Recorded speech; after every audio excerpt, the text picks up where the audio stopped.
two strands of DNA.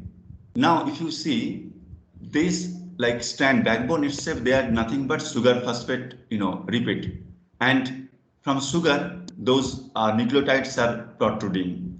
And DNA is like that. But if DNA is like that, then like it is just double stranded, but not double helix. But they get twisted. They form some helix, both the strand. As I told you in this way, that these two are strand, they are going like this. So that way, like sugar and phosphate, they are very much like, like all of you know, even at 10 plus 2 level 10 standard, like phosphate, sugar, those are very much hydrophilic, right? They can dissolve in water very nicely. But this pyrimidine and purine, they are hydrophobic in nature. So that's why they stack with each other so that they can. Hello, sir.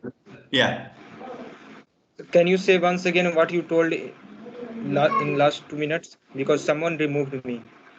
Okay, so again, please don't do that, because that way I cannot proceed actually, right? So the thing is, what I'm trying to say, that DNA, although double-stranded, but it forms a helix, and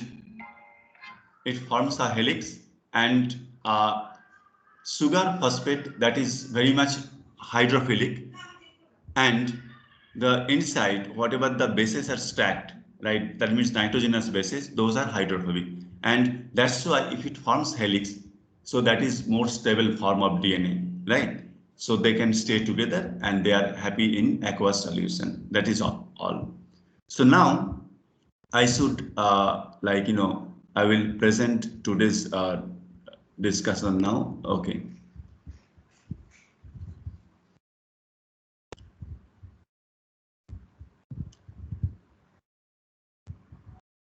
Yeah, from here.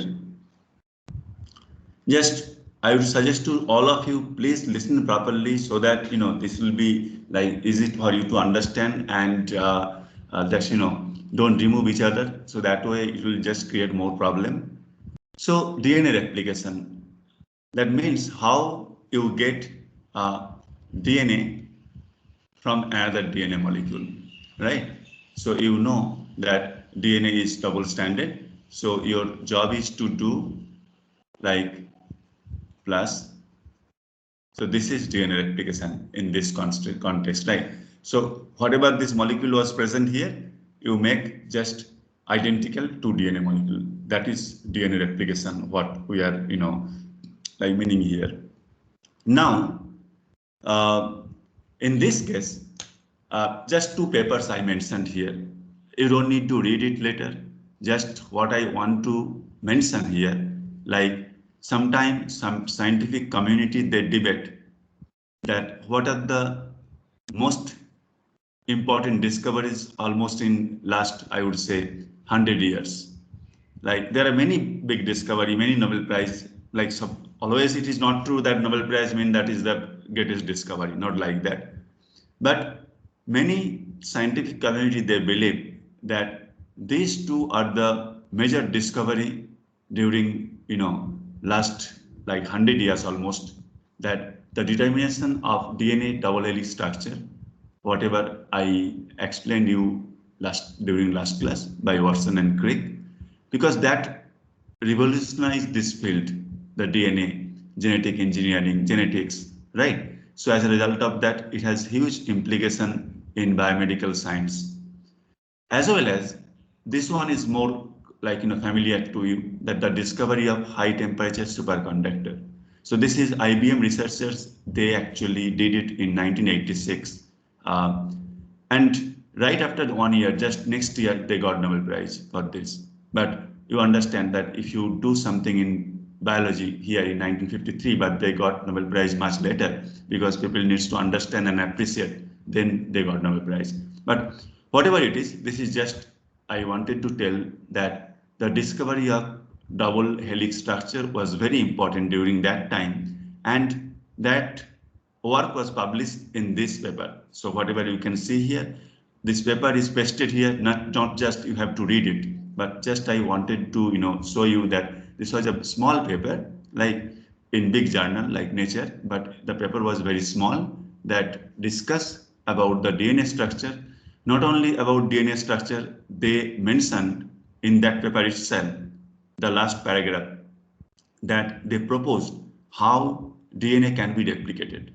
So beside providing the structure, they also proposed that how it can be replicated. But that was purely hypothesis. Based on the structure, what they thought, they just proposed it. But someone needs to prove that. Today, I will actually explain that experiment, that how people understand that how DNA replication happened and how they prove it. So let's see what is there, but what was their hypothesis about DNA replication. So this is from that same paper, that it has not escaped our notice that the specific pairing we have postulated immediately suggests a possible copying mechanism for the genetic material, right? This is very important sentence in the paper, but this is purely based on, just based on their idea only. So here, what they are trying to say, this is DNA, right? If this is DNA, both the strand 5 prime, 3 prime, 3 prime, 5 prime. I'm going very slowly, just try to get every point here. So if the sequence is like this, A, T, T, G, C, G. So here you will know the sequence because both strands are complementary. A can only base pair with T and A, C, G, C, something like that, right? Because if you know the sequence of one strand, then you can actually find out the other strand sequence. Now, the thing is what they are telling, since those strands are complementary, they are suggesting, but they are forming hydrogen bond, right?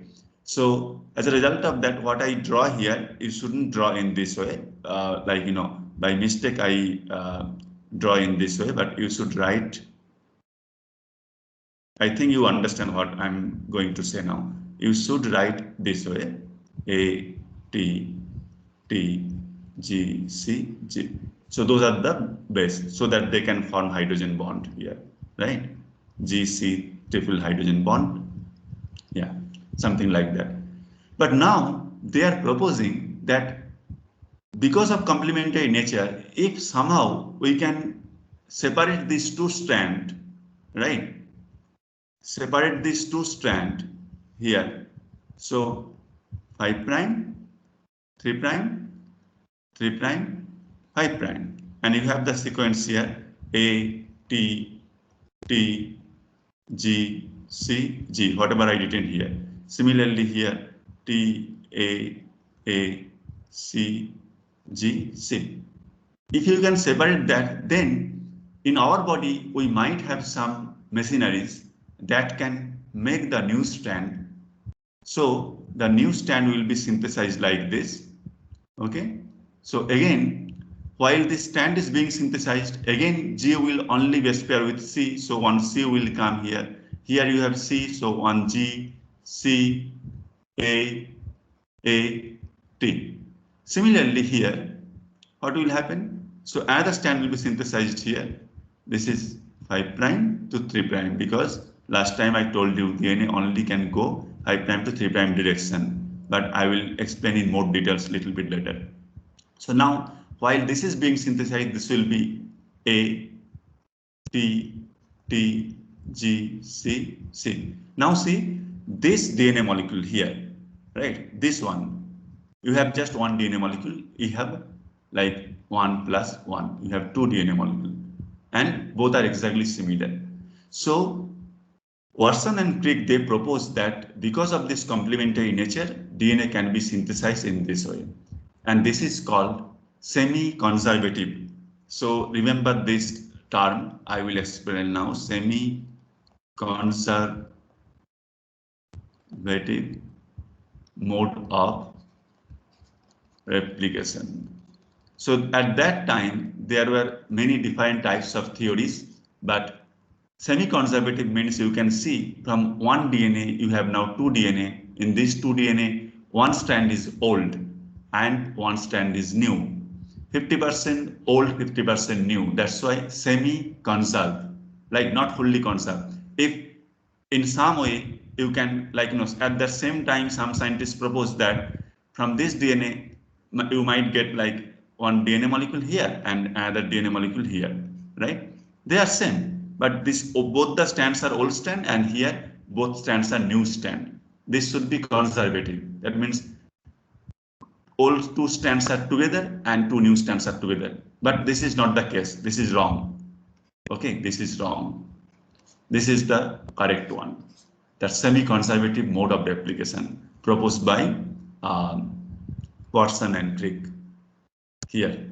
So this is the idea that this blue strand here, those are the two parent strand, and now here you can see the new standard being synthesized. So I would say this proposition was there, but whether this is semi-conservative or conservative, some other scientists they proved it, and that was a very nice experiment. Like people even believe that is one of the most classic experiment in biology. That I'm not saying the one of the best experiment. I would just like to explain now. So very nice experiment, and to understand that experiment, you don't need to understand biology.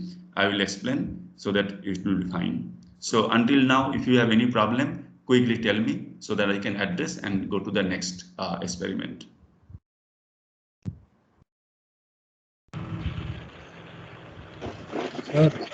Yes. Sir, can you show the slide? Last slide. Yes. Here it is.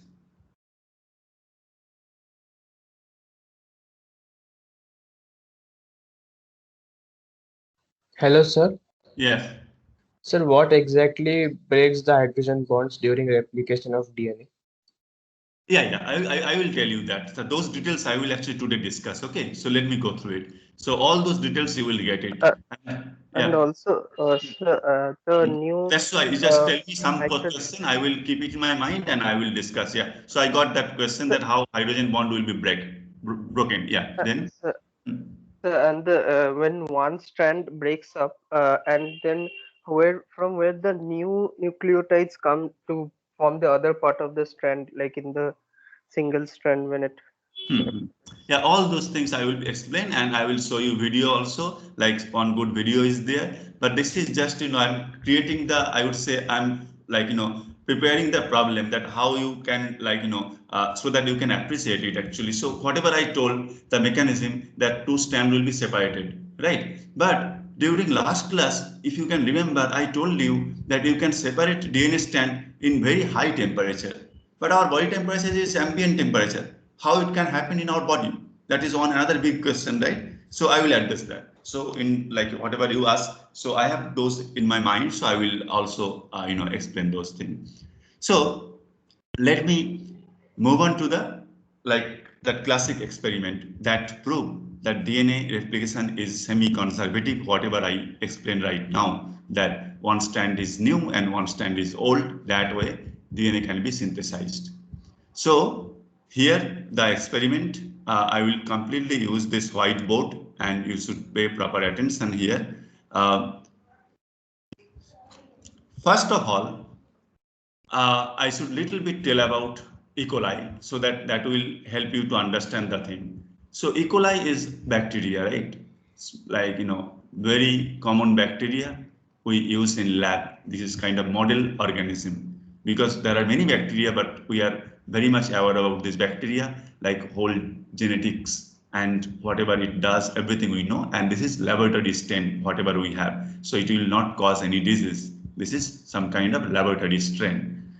So now in E. coli, we have DNA because every living system, they have their genetic material. So E. coli also has DNA.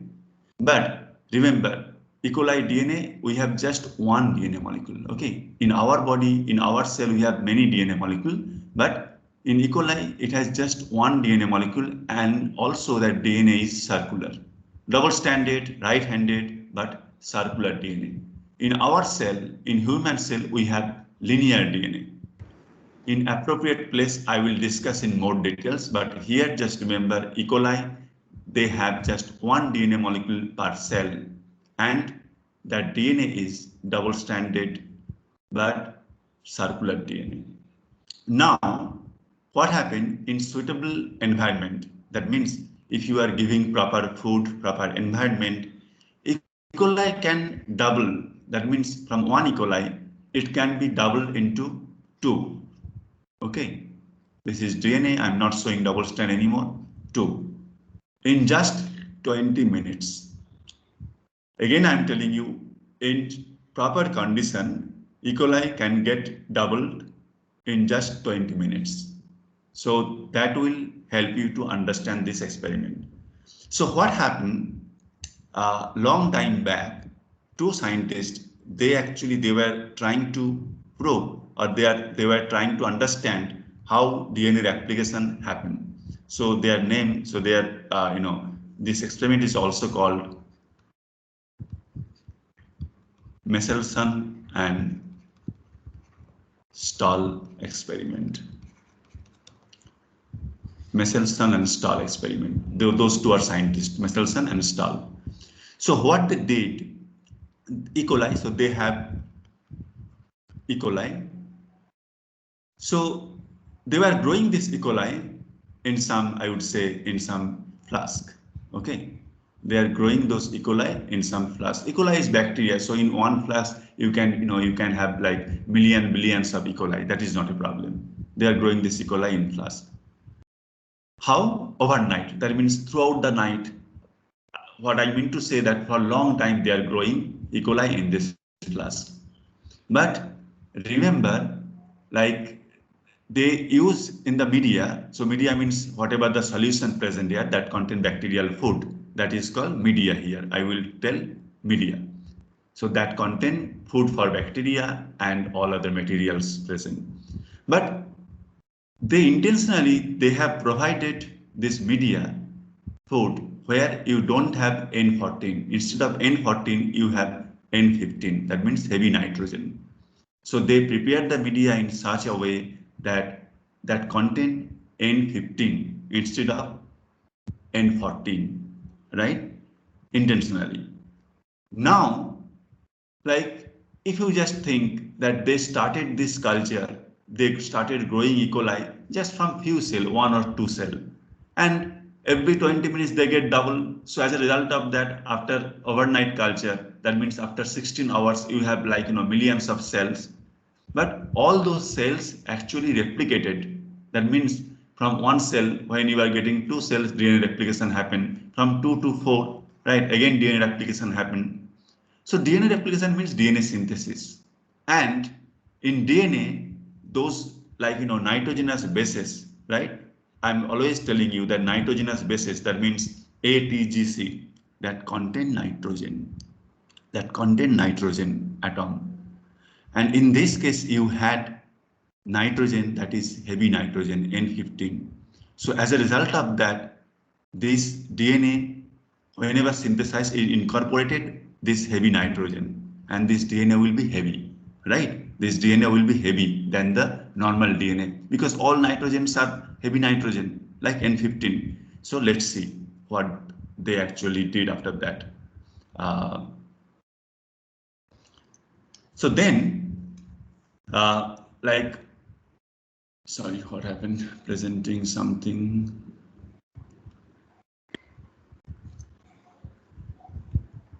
Just a minute.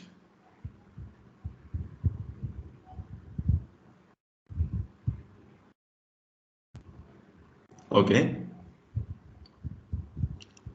Who is presenting? Presenting something.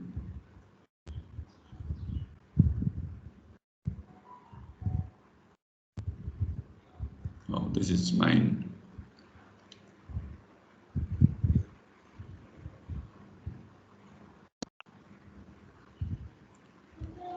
Okay. So here, now if you see, so whatever E. coli they were there after overnight culture, they actually, whatever the solution, if you centrifuge it, all of you know what is centrifugation force, right? If you centrifuge it, so after centrifugation, what you will get? You will get E. coli cells, right? So that means they collected those E. coli cells, those bacterial cells, and then they extract DNA, right? DNA molecule from this E. coli. And when they extracted DNA, like they extracted DNA from half of those E. coli cell. They don't take, say for example, if you have, just for example, I'm telling you, if you have like 1,000 E. coli cell, like after overnight culture, but it should be much more. But just for example, I'm telling you that if you have 1,000 E. coli cell after overnight culture, so 500 cells used to isolate DNA, and next 500 cell, like the rest of the 500 cell, that was transferred into another conical flask, okay, that contain media here, but this media contain N14 nitrogen, no more N15, just N14, and you wait for 20 minutes, just 20 minutes, and then again half of the cell used to isolate DNA, and then half of the cell is transferred into another flask that contain media, and that media is normal media N14.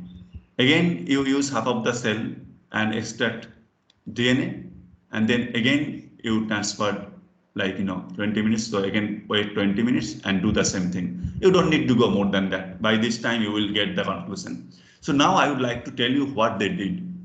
So when they grow those cells like in N15 and they isolated DNA, they, after isolating DNA, that means after getting the DNA, they did some kind of centrifugation technique that is called ultra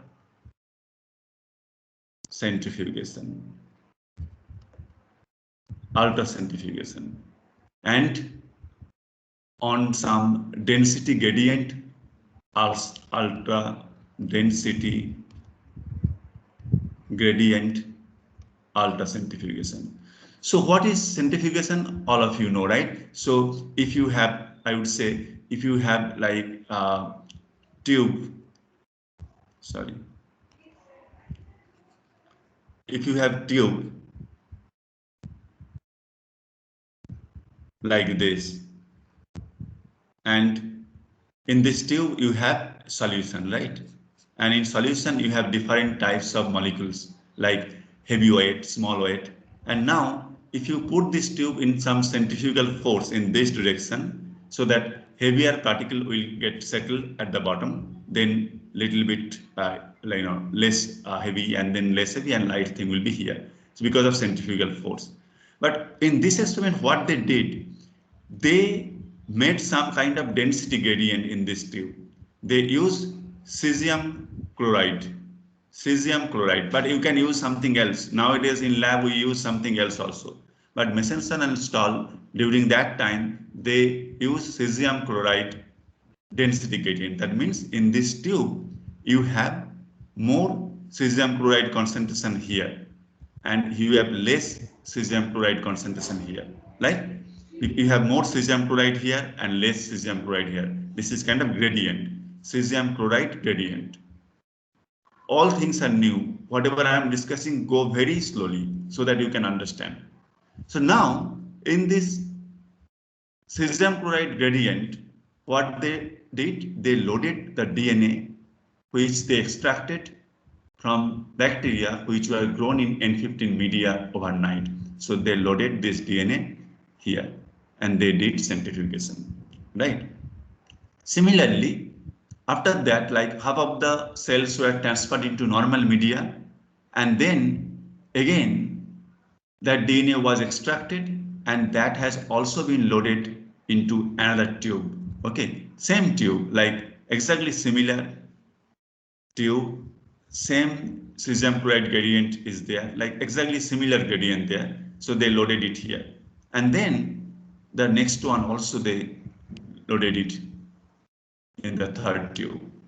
And all those tubes, they were centrifuged at the same time. That means they contain same density gradient and they were centrifuged at the same speed in the same machine at the same time. So what they observed that DNA isolated from these cells which were grown overnight in N15 media, that was coming here, right? DNA getting banned here. That means when you centrifuge this for a long time, because of their, like weight, they settle at some place in this density gradient because you have more cesium chloride here, here less, so it is here.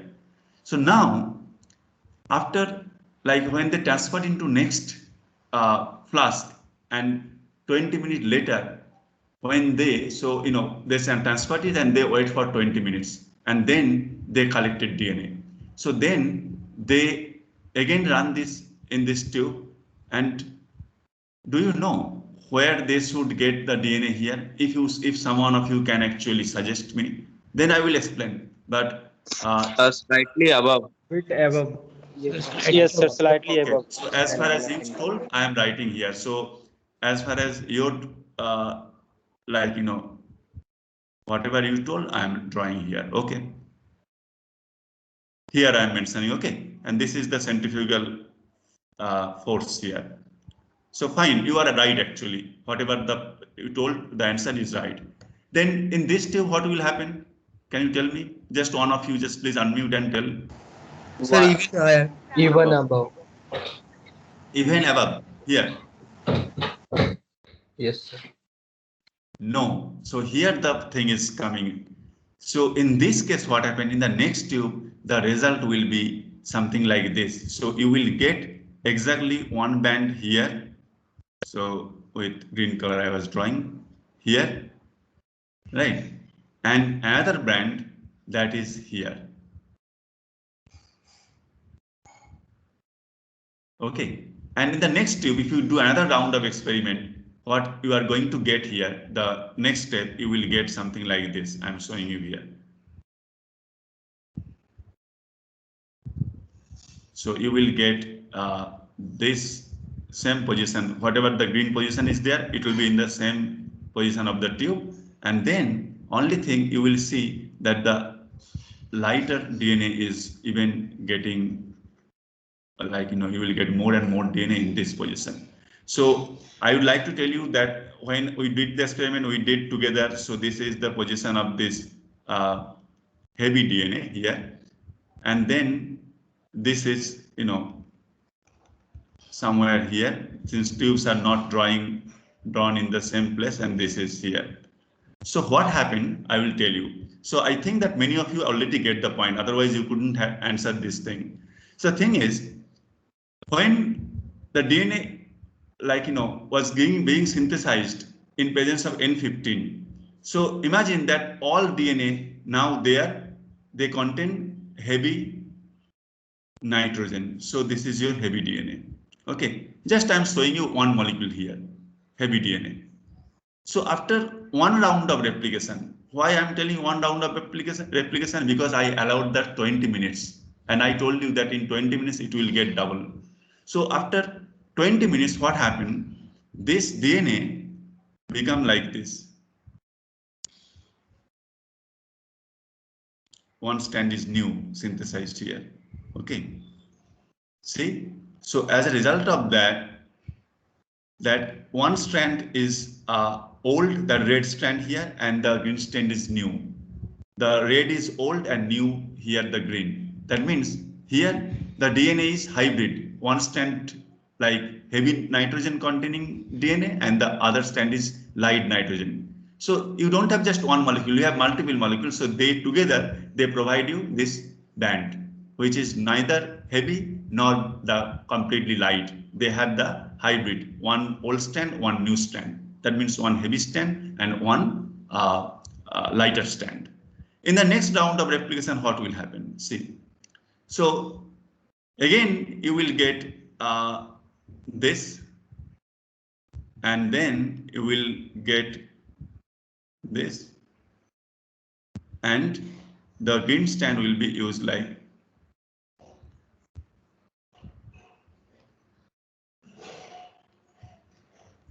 so. This folds. If you start with one DNA molecule, but we have more, but I'm just trying to explain you. So as a result of this, these two green here, right?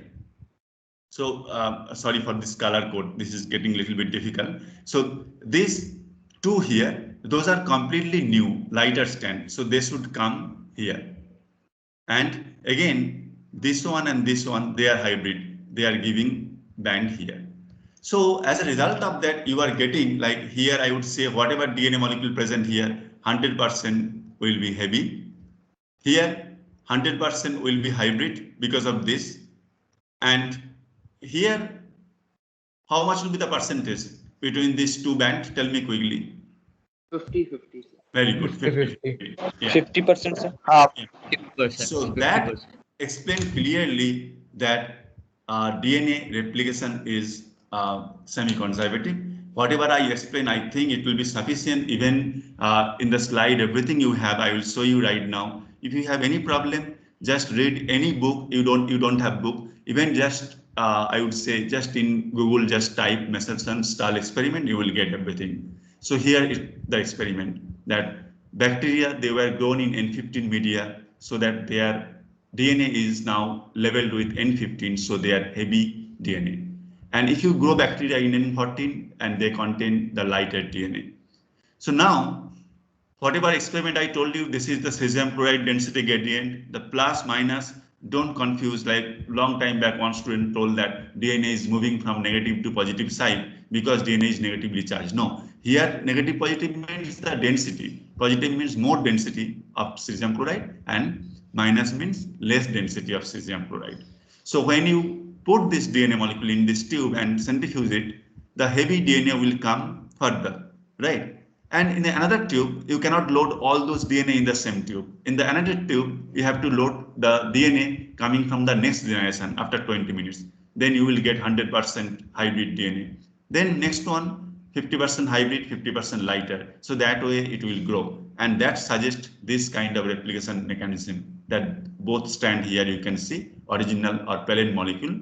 And now you can consider that you have N15 here, all nitrogenous base are N15, and here like 50% N15, 50% N14, that's why hybrid, so you are getting here like lighter, and this one again hybrid, and this is the lightest one. So that actually tells that DNA replication is semi-conservative, whatever I told you at the beginning of this class. So I hope you get this idea, right?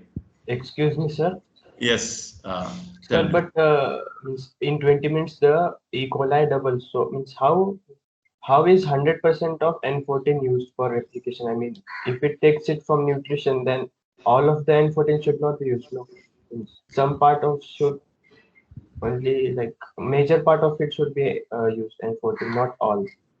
Yeah, so see, in response to your question, I would say how we do this thing. So, for example, these cells are growing in this N media that contain N15. Okay, cells were growing overnight. So, whatever cells you have, like I told that 1,000 cell you have. So, what we do, we spin it, centrifuge it. Then we actually discard the media present here. So, solution we just discard completely. So now, whatever those cells are present at the bottom, those cells you have to take and put it into another media that contain N14. So I believe you are asking that maybe some like nitrogenous, like source, they are already present in the cell. They might be N15 because they were growing in the N15 media. Is that right? Yes, sir. Means it Yeah. should not be 100% of. Yeah, I understand. I understand. So yeah, so you are right. So that way you are right. But that's why E. coli is good. They are fast growing, just 20 minutes it get double. So whatever environment is showing, they are quickly responding. So that way you are fine. So whatever I'm showing you that 100%, it might not be 100%, 99%, but that way it should be fine. So if you do this experiment, you will get similar result. But if you get like few molecule, like for example, you can also tell me that when you started the E. coli culture, right? So what happened during that time? During that time also, like some cells they will have like normal DNA, but you can ignore that. You have to ignore that part actually. Maybe 1% you can just ignore that. So that is fine, but that will not prevent you to conclude this. Okay. Yes, sir.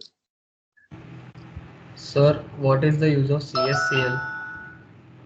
So this is nothing but some reagent which is not reacting with DNA. Even people nowadays, even people can use sucrose solution. So this is like a long back experiment. I would say something sometimes should be 1960s or something like that. That time it was known. So people used to have like cesium chloride gradient for ultracentrifugation technique for even for defined purpose. So they also use that. But you could have happily used even sucrose solution. So nothing but density gradient. So you have to use some peristaltic pump. So for example, remember that this is a tube.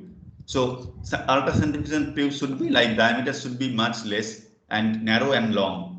And now if you have some peristaltic pump, so you can actually prepare some kind of gradient. So you have more cesium chloride here, little bit less, little bit less, the like minimum amount of cesium chloride. So this is called density gradient, right? And here on the top solution, you loaded DNA very gently, and then you start spinning centrifugation, right? So now DNA will migrate based on their weight, molecular weight.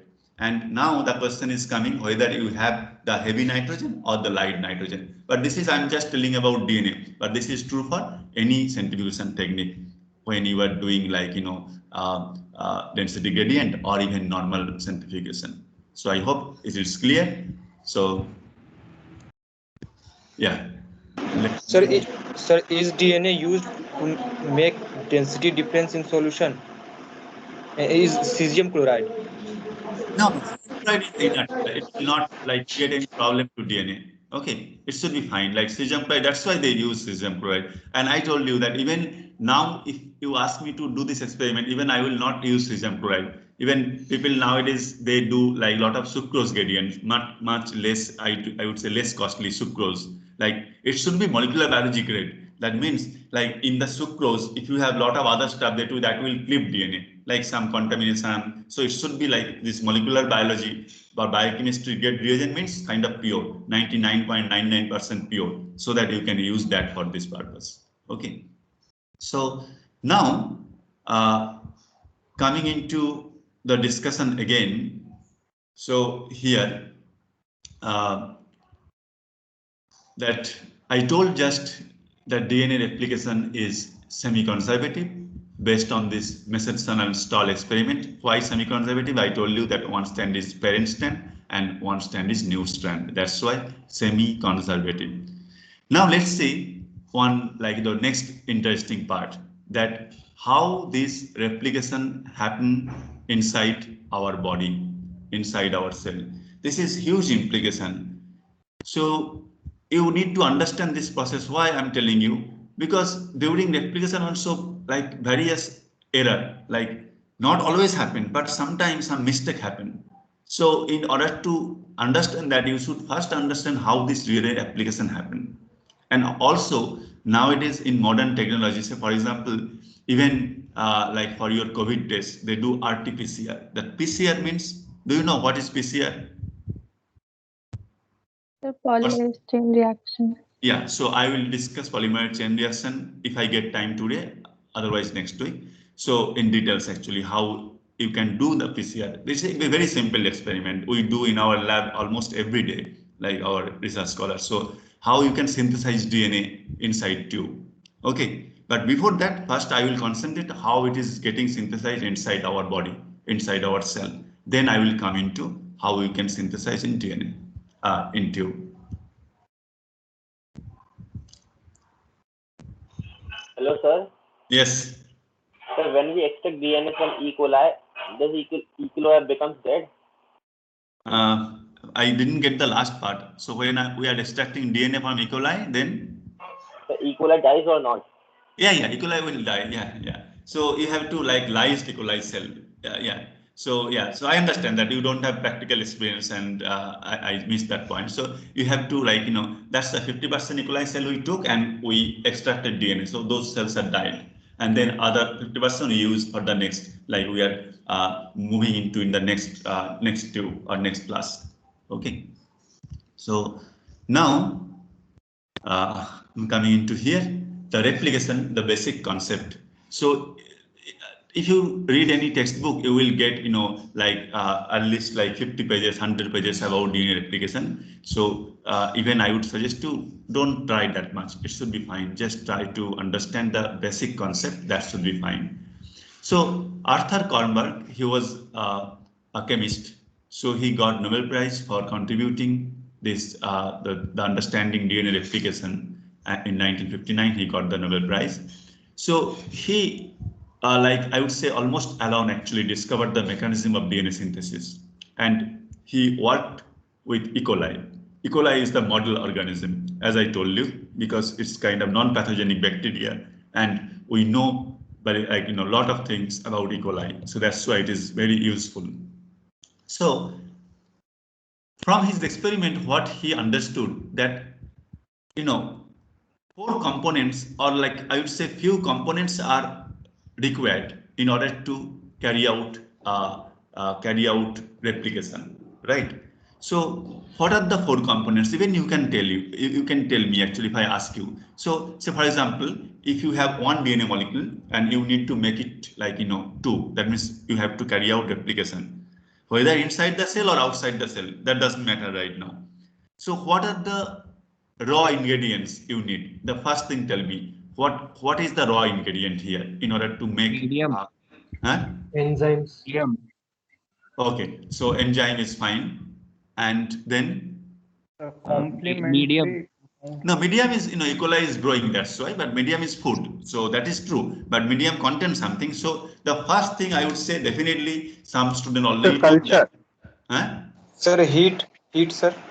Yeah, heat is fine. Culture. Nucleotides. Means Yeah, nucleotides, very good. So almost all of you like provided answer. Those are the right answer. But heat is true for replication when we are doing inside the tube. But in our body, we cannot heat ourselves, right? This is ambient temperature. And if you can remember that DNA denaturation curve, that when DNA get from double strand to single strand, you are getting that time it take like you need to provide temperature almost 80 degrees centigrade, 70 degrees centigrade, something like that. But our body temperature is much less, but still replication is always going in our body, so that from one cell you are getting two cells, so that way it is going. So heat is not involved here, but you have to provide something instead of heat. So I will discuss that also. So as a result of that, the main things required, like some student already told, that DNTP. DNTP means the deoxyribonucleotide triphosphate. Those are the monomers of DNA.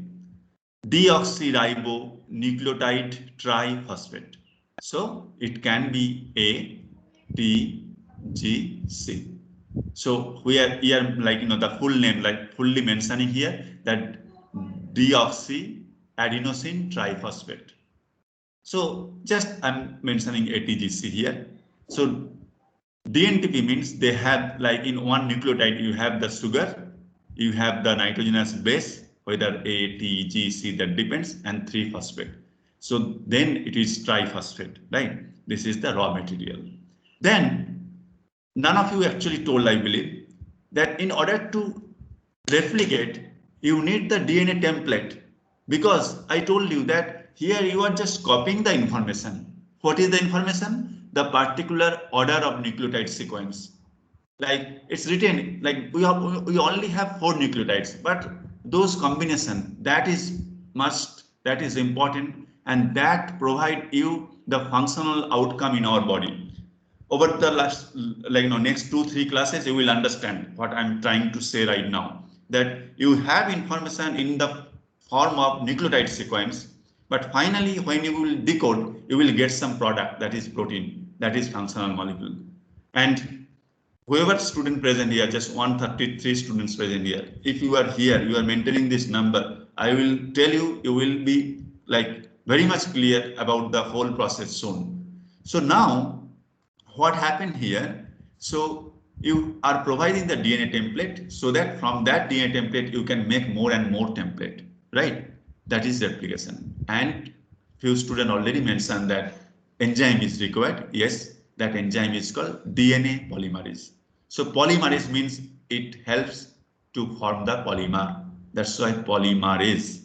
And what kind of polymer? DNA polymer, right? That's why DNA polymerase.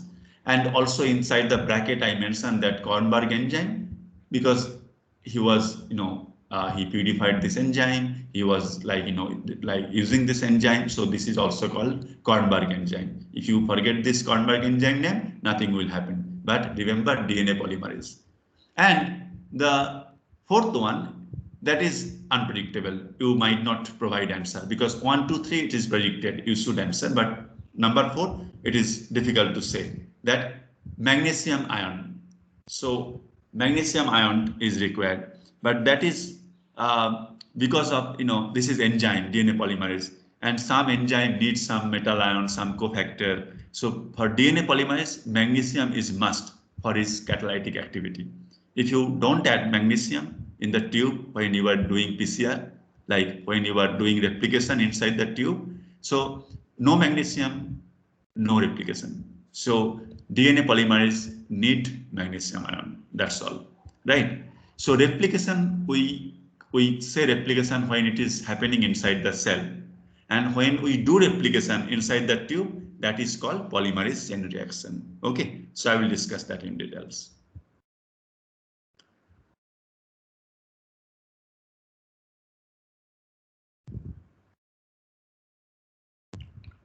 So now,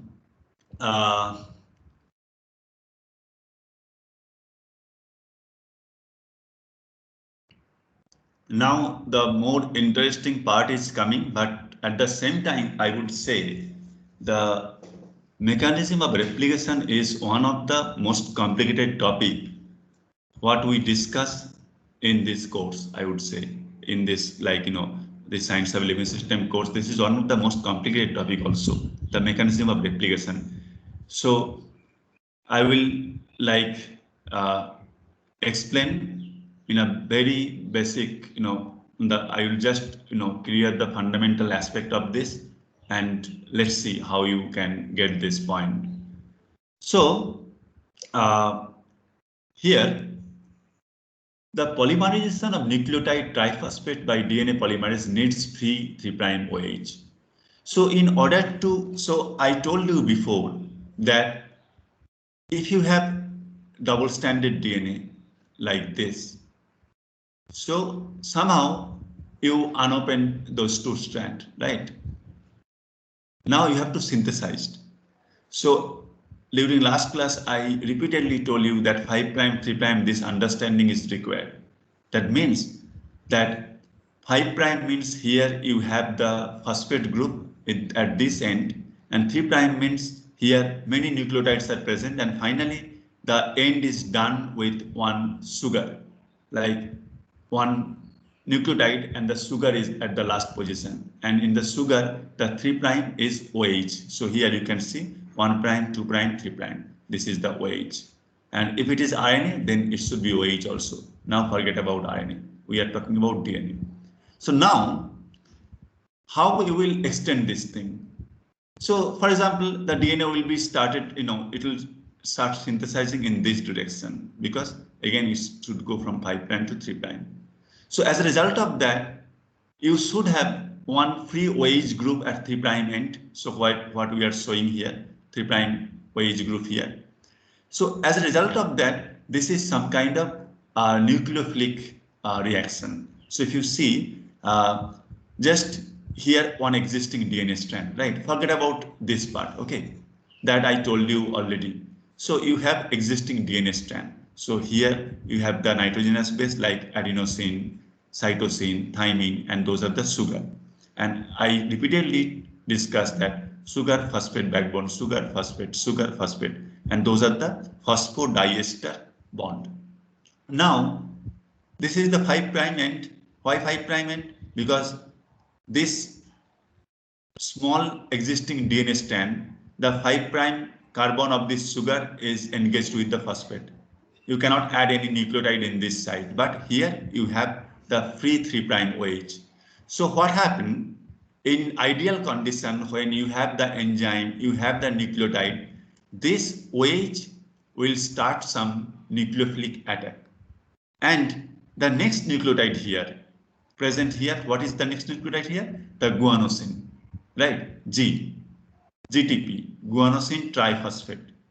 So that because of this nucleophilic reaction, this diphosphate gets released and that energy will be used for the synthesis. So here you can see the G has been added here. So G is attached to the existing DNA strand, so phosphodiester backbone. So here you have n number of nucleotides. Here you have n plus 1 number of nucleotides. And again, this 3' OH is free. Again, it will attack another nucleophilic attack. Another nucleotide can be attached in this way. So this can grow like this. But now you can ask me, sir, why you are talking about G here? Why not other 3 nucleotides? Yes, you are right.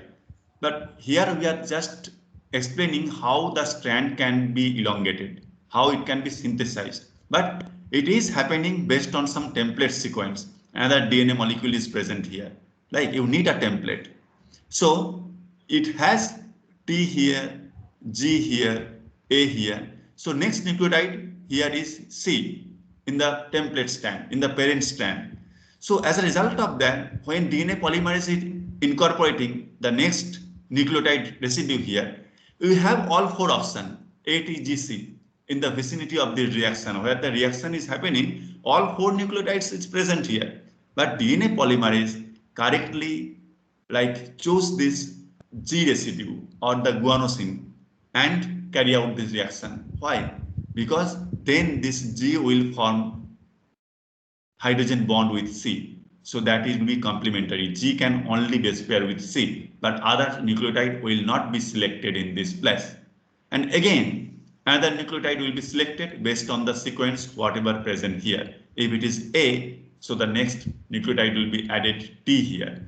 This is the basic chemistry of nucleotide chain synthesis. Is it clear? Then I will come into the actual problem of DNA replication. Is it okay? Sir, I did not understand the last part. Last part means which? Means you explained why there is only G coming and not other. So Yeah. that should you Yeah. explain. So yeah, so that is fine. So that is, I would say, much simpler part, because that like other part like nucleophilic attack, all of you studied in your organic chemistry also. So the thing is, like here we are just explaining how one strand can be synthesized, but DNA cannot be synthesized out of its own. That's why in the previous slide I told you you need parent DNA, that is called DNA template. So as a result of that, if you want DNA template here, the already like one strand available here, 3' to 5', and here is the sequence like A, T, G, C, C, something like that. So then it is being synthesized. I'm not, like starting at from the beginning. Just for example, that much already synthesis happened. And this is the short segment of DNA, the newly synthesized DNA, which we are showing here, that A, C, T, some sequence here. Then my point is, then what nucleotide will come here? You understand the chemistry here, the nucleophilic attack carried out by this free 3' OH. That's why this is absolutely required, that free 3' OH group. But the point is that you have, for example, G here. Then when the reaction is happening inside the cell, in the cell it is macromolecular crowding. That means all sort of molecules are present in the vicinity. But DNA polymerase, it has the power to select the right nucleotide because it is G. And I told you that DNA's G can only base pair with C. So as a result of that, only the cytosine residue will come here and then it will be added in this way, whatever the reaction I told you. So then GC can form triple bond and one nucleotide added here in the DNA. Again, next nucleotide will be added. But now you can tell me if something wrong happened, what will happen? Yes, sometime by mistake, wrong nucleotide can be attached, can be added here by mistake. But our DNA polymerase has the proof reading activity. It can prove it. If something wrong, it will again cleave it and again redo it. So it can again place the correct nucleotide. If those things are not happening, remember, all of you started, or you are now adult. You have, I told you during last class, then there were 13 cell approximately, but those 10 to the power 13 cells came from one cell that is called zygote. And each round of division, DNA replication happened, but still we are healthy enough. We don't have that much of problem. Replication happened precisely, and we have all the mechanism available to make it error-free, so that error shouldn't happen, so that we have intact information, we are leading healthy life. In some unfortunate case, some mistake happen, and that causes some developmental defects, some genetic abnormalities, but those are rare cases. Most of you are normal, like we are healthy enough, right? So now, if you see, this is just how DNA chain can be, synthesized. And now the problem is here. I will give you a break, but before that, I would like to introduce that. The first problem is DNA is double-stranded as well as double helical. Hence, the two strands has to be separated from each other, right? So this is the first problem. Some student, when I ask you that what are required thing, that student told that temperature. Student was completely right. Whatever knowledge, whatever discussion we had, based on that, it seems like temperature is required, right? Otherwise, how you will, like separate those two strands? But at the same time, for DNA replication, we don't heat ourselves, right? Everything is happening in the room temperature. That means this is one of the big problem, that hence the two strands has to be separated from each other. And let's see how we can handle this in our body in ambient temperature, right? So please take 3 minutes break, 3 to 5 minutes. 3 minutes, okay, otherwise I will not get enough time. So again, I'm asking you, I hope that you don't have class at 10, so that I can extend up to 10-15 minutes. So generally I go a little bit slow so that you can understand well. So 10-15 minutes should be sufficient. Okay, so please take break, and I will be back within 3 to 5 minutes.